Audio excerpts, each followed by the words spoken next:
PsycINFO is a subscription database, which means the library pays an annual fee for you and the rest of the Kwantlen community to have access to it.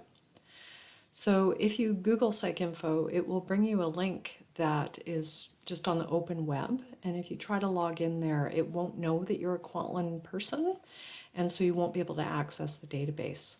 So when you're wanting to use the database, you need to access it through the library's website. It's really quick to find, and I'll show you how you can do it.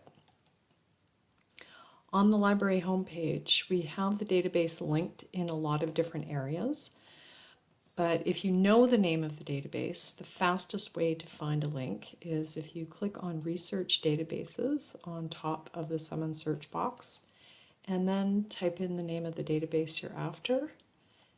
Click on the magnifying glass or press Enter, and a link to the database should come up.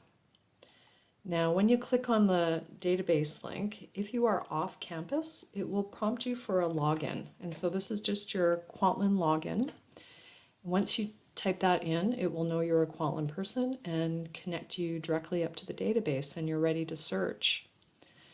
Now, for whatever reason you can't find the database, the link isn't working for you, please contact the library. That probably means there's some sort of technical issue, and we want to know about it and want to make sure you can access what you need.